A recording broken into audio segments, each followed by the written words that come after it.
Well, let's talk about friendships for a minute. Here's how you know if someone's your friend.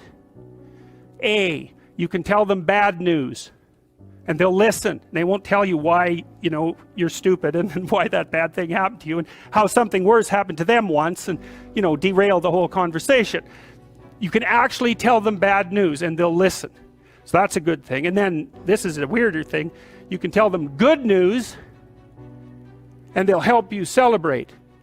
And that's a really good way of deciding who you should have around you, because if you have someone around you, you know, something good happens to you and you're kind of afraid to even admit it because, you know, God, something good happened to you. It's like that, you let that be known and it'll certainly be taken away. So, you know, you come out and you sort of tell someone half-heartedly that something good happened to you and they give you a whack and then talk about, you know, the great thing that happened to them 3 years ago, or worse, the great thing that happened to someone that they knew 3 years ago. You know, it's like, go away from that person. They're not helpful to you, and they're not helpful to themselves either. And so you want to surround yourself, you got to think about this. You got to surround yourself with people who want the best for the best part of you. You can hang around with weasels and losers that are trying to pull you down to justify the fact that they're spiraling downhill as well. And you know, the upside of that is you don't have to have any responsibility, and you can all whine about how wretched life is, you know, so that's pretty attractive. But I would say it's also a bad medium to long-term plan.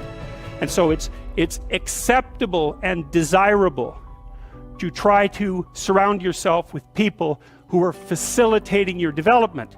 You know, and you might say, well, I've got people around, I know them well, you know, they're not doing that well, and they don't fit into that category. It's like, what's your point?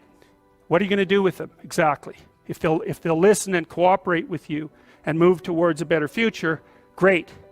If they don't pay any attention and they keep doing the same damn things over and over and they're not going anywhere and it's painful, then maybe the proper thing to do is say, you just have your misery. I'll go off and have my life. And maybe you'll wake up at some point in the future and think that's a better way of being. Because just putting up with it is, well, they call that enabling, right? You put up with that sort of behavior, you're providing tacit consent for it and even tacit approval. It's like, it's a bad idea. You have, I would say, both the right and the responsibility to surround yourself with people who are good for the best part of you.